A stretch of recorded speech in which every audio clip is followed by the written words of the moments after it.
बिस्मिल्लाहिर्रहमानिर्रहीम। आज का मेरा लेक्चर इंटरनेशनल रिलेशन का टॉपिक सेकंड वर्ल्ड वॉर, जिसको हम वर्ल्ड वॉर टू भी कहते हैं, उसके ऊपर भी है।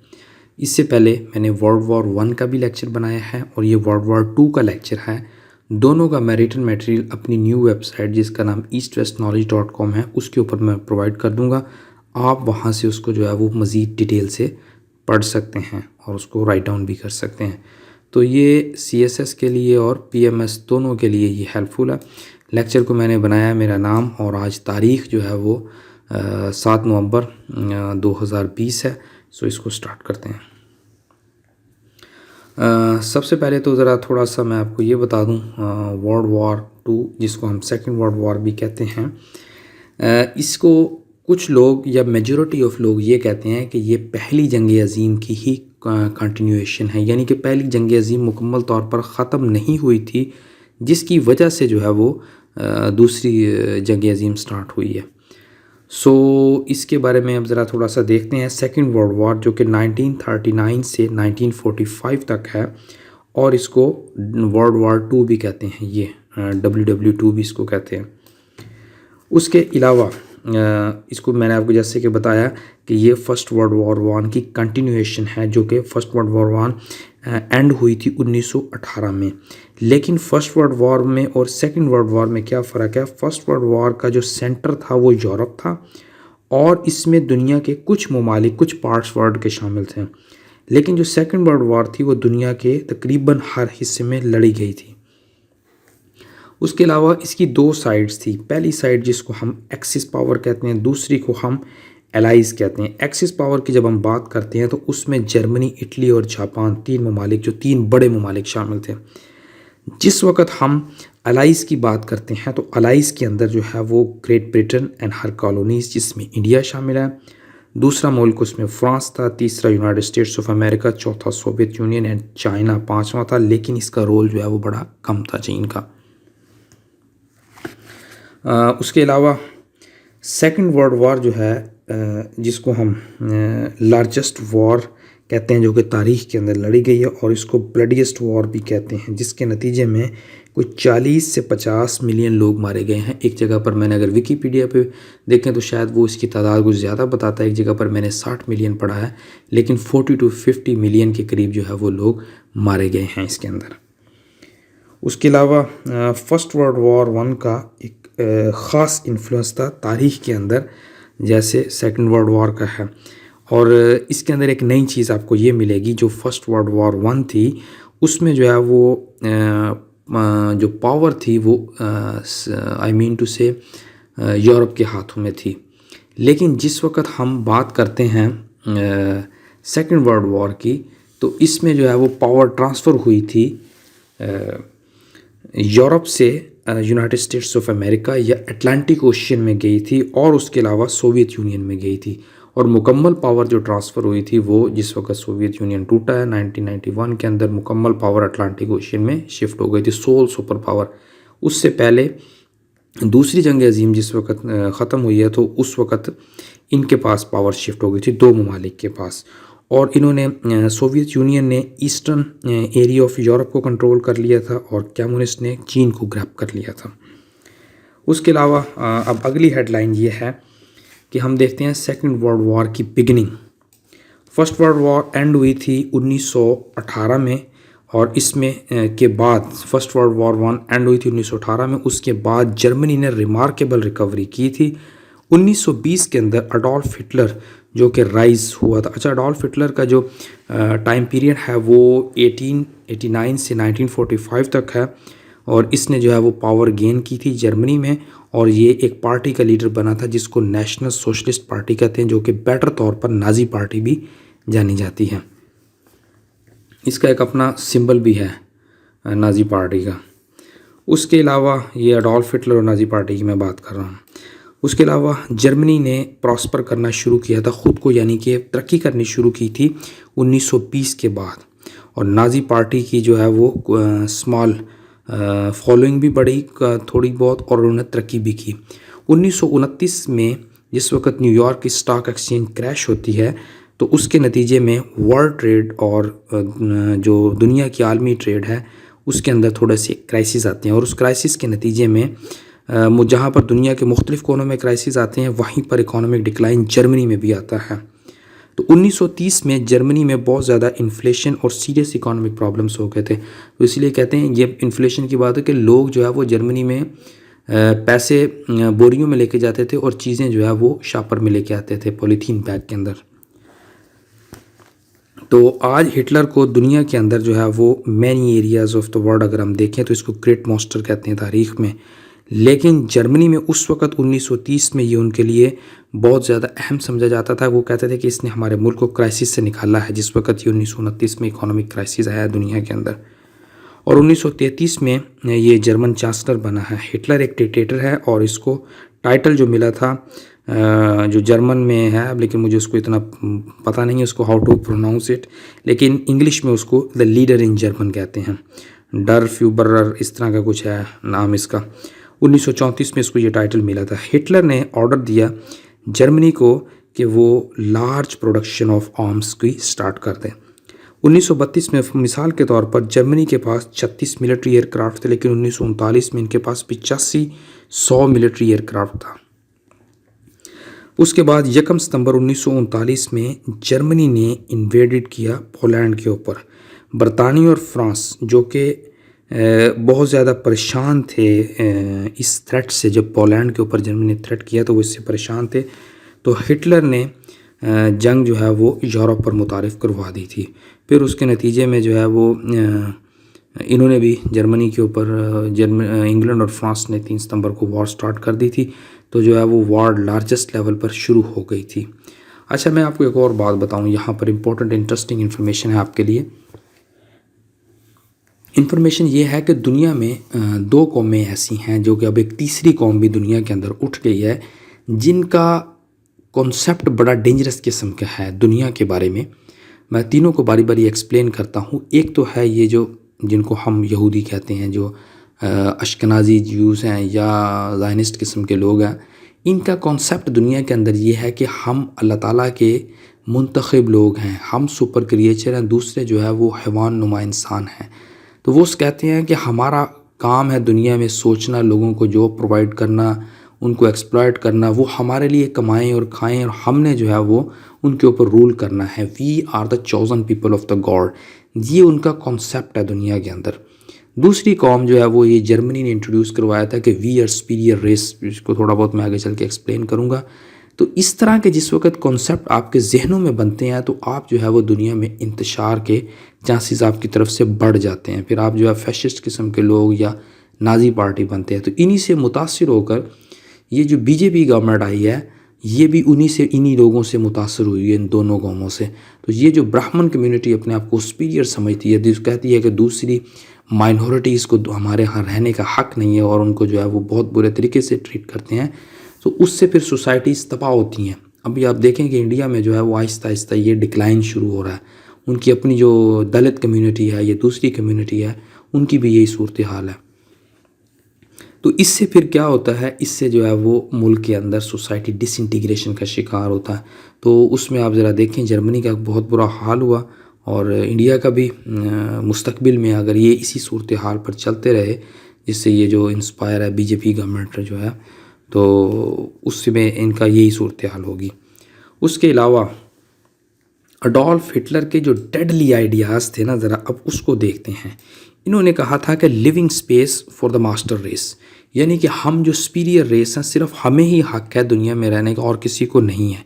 हिटलर का ये यकीन था कि पहली जंग अज़ीम जो हुई थी उसमें जर्मनी को बहुत ज़्यादा ह्यूमिलिएशन हुई थी और वो चाहते थे कि जर्मनी को ना सिर्फ वापस लाया जाए, लेकिन उनको जो है वो जर्मनी को ना सिर्फ वापस उसी सूरत हाल में लेके आया जाए जिसमें वो पहले थे, उसके अलावा जर्मनी को हम एक ग्रेटर जर्मनी बनाएंगे, तो जहाँ जर्मन जो है वो कुछ रहने की उनको हक हो।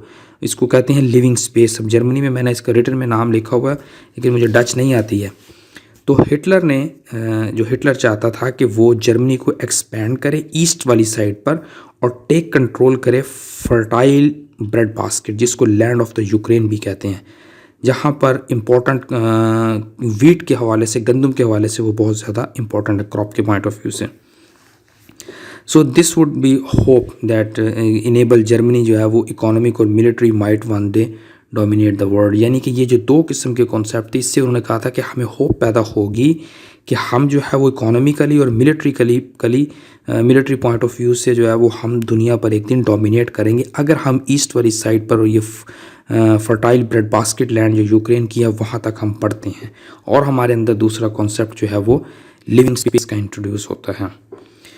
उसके अलावा जो एक और आइडियाज़ थे इनका ये था कि हिटलर ये स्ट्रॉन्ग का उसका ये था रेस की जो नस्ल के बारे में है कि हम जर्मन जो है वो सुपीरियर रेस हैं, दूसरे सब ह्यूमंस हैं। इसकी मैंने डिटेल दी हुई है, उसमें जर्मन्स और दूसरे वाइट नॉर्दर्न यूरोपियंस जिसमें आर्यंस थे। हिटलर करता था कि बस यही जो मास्टर रेस है इन्हीं को रहने का दुनिया में हक है।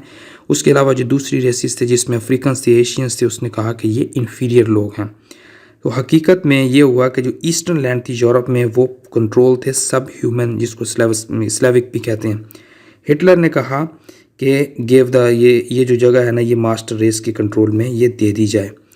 बहरहाल तो उन्होंने ये जो है फिर इनके ऊपर हमला किया, और ये क्योंकि ये सोवियत यूनियन के कंट्रोल में भी थी उस वक्त, तो सोवियत यूनियन को उस वक्त कम्युनिस्ट डिक्टेटर रूल कर रहा था जिसका नाम था जोसेफ स्टालिन। लेकिन उसके बाद जो है वो लेनिन आया था, यानी कि सॉरी हु सक्सीडेड लेनिन, यानी कि उसने लेनिन से लेके फिर लेनिन से हुकूमत ली और वो जोसेफ स्टालिन के पास गई थी उस वक्त।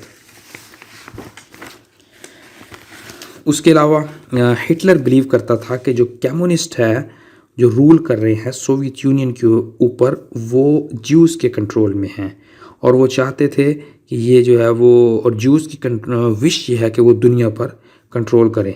तो हिटलर जो है वो ज्यूज़ के बारे में ये ख्याल रखता था कि ये जो अफ्रीकन या दूसरी ये उनसे भी इन्फीरियर है, इनको दुनिया में बिल्कुल रहने का हक नहीं है, और ये लोएस्ट रेस ऑन अर्थ इसने इसको इनको कहा। और वो कहते हैं कि जो फर्स्ट वर्ल्ड वॉर हुई थी वो इसमें इनको जर्मनी को शिकस्त देने में, या जर्मनी में फूड क्राइसिस और जो भी किस्म के क्राइसिस हैं पहली जंग अजीम के जो जर्मनी को मसाइल का सामना करना पड़ा उसमें इनका बहुत बड़ा हाथ है। उसके अलावा फिर अब हम आते हैं जो इसने यहूदियों के साथ किया, Adolf Hitler attitude towards Jews. 1930 में कोई गालबन 8 मिलियन ज्यूज़ जो है वो यूरोप में रह रहे थे, और मैनी ऑफ पीपल जो है वो इनको डिसलाइक करते थे। अच्छा, मैं यहाँ पर ना एक ऐड कर देता हूँ, वैसे एक मूवी है जिसको हाउस ऑफ रॉथस्चाइल्ड भी कहते हैं। तो आप अगर वो मूवी देखें तो उस फैमिली जो इस वक्त दुनिया में रूल कर रही है, दुनिया की बहुत बड़ी बैंकिंग डायनेस्टी फैमिली है, उन्होंने किस तरह दुनिया को अपने आप को डेवलप किया, तो ये हमें ज़रा चीज़ें देखनी भी चाहिए। तो उसके अलावा इनको लोग जो है वो डिसलाइक करते थे, और जब बहुत सारे ज्यूज़ जो है वो सक्सेसफुल हो गए थे बिज़नेस में और वो अमीर हो गए, तो हिटलर ने ब्लेम किया था कि जो जर्मनी की डिफ़ीट हुई थी फर्स्ट वर्ल्ड वॉर 1 में, और उसकी कंट्री को जो इकोनॉमिक प्रॉब्लम्स उसके बाद आए थे उसके पीछे इनका हाथ है। जो परसिक्यूशन ऑफ ज्यूज़ जो है वो, यानी कि ज्यूज़ों को, यहूदियों को मारना जो शुरू किया था वो 1930 में था।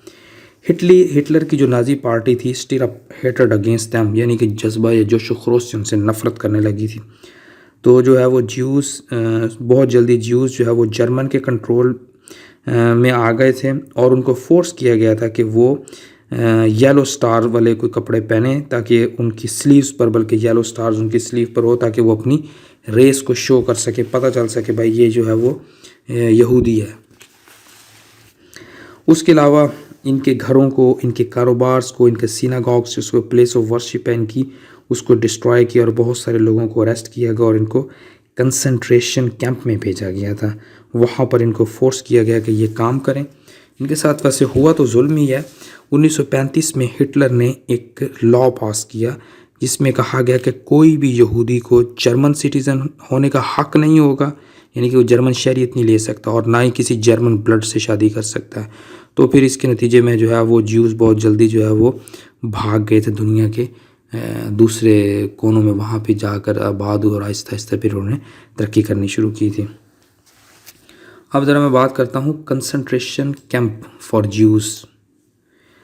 इसके अलावा जो नफ़रत करते थे, या हिटलर नफ़रत करता था ज्यूज़ से या स्लेव, यानी कि जो इन्फीरियर कम्युनिटी सी थी दूसरे ग्रुप से, उनको उसमें कुछ रिलीजियस ग्रुप भी शामिल थे जिसको यहोवा विटनेस जिप्सीज और मेंटली इल पीपल भी शामिल थे। Before and during the war millions of people rounded up and sent to remote area eastern Europe में इनको भेज दिया गया था।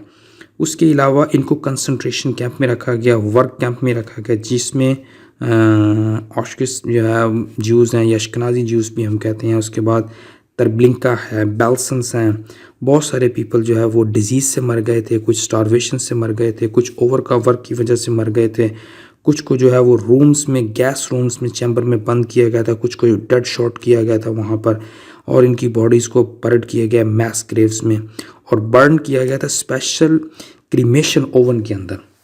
या अगर आप नेट पे देखें स्पेशल क्रीमेशन ओवन, एक बड़े ओवन होते हैं, यानी कि रूम जितना ओवन है, ठीक है जी, तो उसके अंदर फिर इनकी डेड बॉडीज़ को बर्न किया गया था। उसके अलावा अब हम देखते हैं कि सेकेंड वर्ल्ड वॉर की क्या प्रोग्रेस हुई थी। 1939 सितंबर के अंदर बरतानिया और फ्रांस ने डिक्लेयर की थी जर्मनी के ऊपर वॉर। जिस वक्त जर्मन ने इन्वेजन की थी पोलैंड के ऊपर, पोलैंड पर इन्वेजन करने के बाद इन्होंने वॉर स्टार्ट की थी।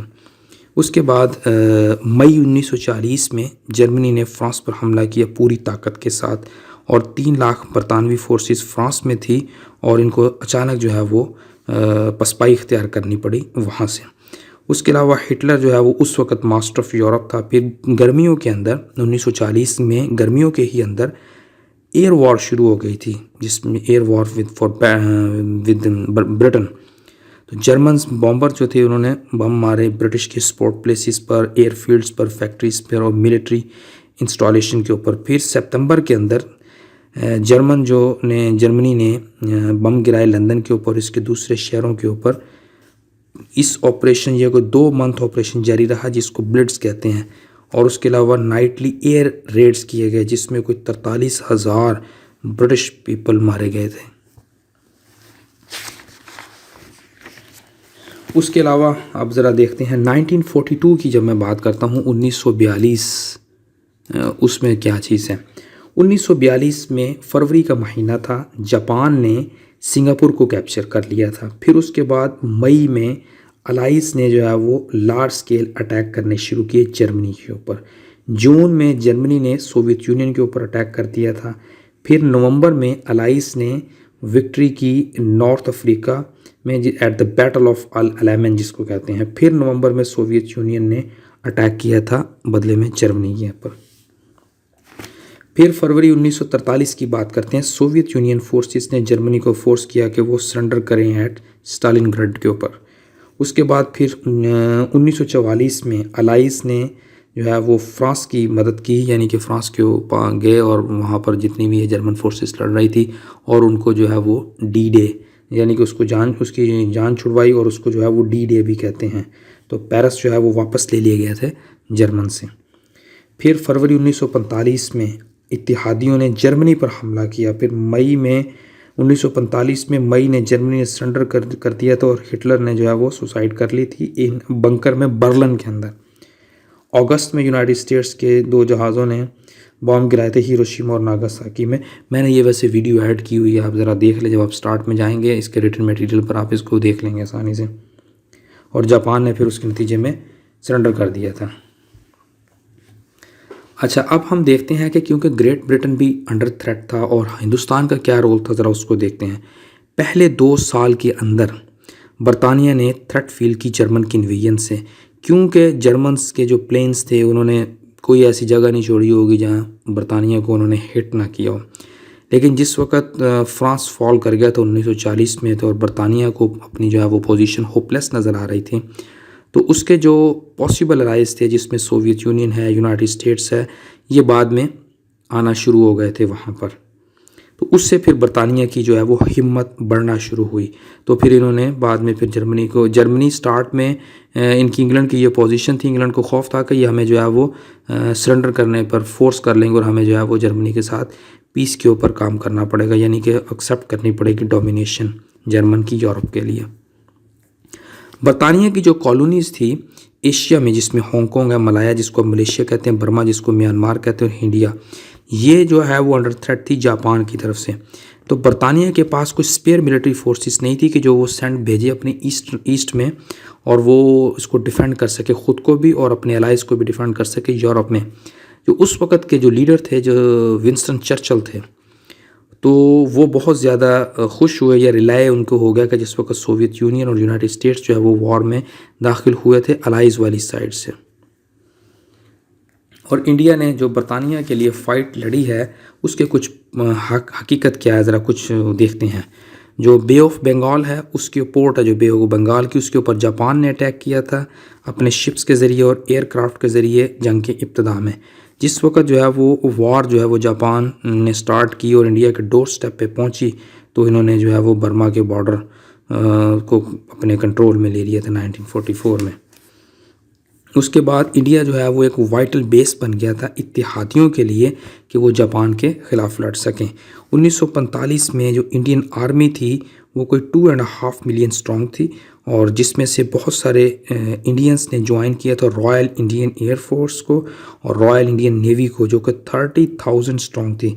उसके अलावा कुछ इंडियन सोल्जर थे जिन्होंने सर्व किया था ओवरसीज़, यानी कि अपने मुल्क से बाहर। ईरान में वो फाइट कर रहे थे, इराक में कर रहे थे, सिंगापुर में, ईस्ट एंड नॉर्थन अफ्रीका और यूरोप में। During the war 36,092 Indian soldiers जो है वो मारे गए थे इसके अंदर। उसके अलावा इंडियन वुमेन ने ख़वातीन इंडियन जो वुमेन वर्कर थी उन्होंने नर्सिस के तौर पर मिडल ईस्ट में काम किया। वो मेंबर थी women royal Indian naval service, जिसको WRINS भी कहा जाता है, and the women auxiliary corps. उसके अलावा फर्स्ट वर्ल्ड वॉर में ब्रिटेन को ज़रूरत थी सप्लाईज़, जो कि ताकि इन्फ्लेशन और शॉर्टेज ऑफ फूड ना हो जहाँ पर ये फ़ाइट कर रहे थे। उसके अलावा फिर इन्होंने बरतानिया ने फूड राशनिंग को इंट्रोड्यूस करवाया सब कॉन्टिनेंट के अंदर, और 1938 में इन्होंने एक एग्रीमेंट भी साइन किया था कि वो कॉस्ट को पे करेंगे। Indian army was used outside India.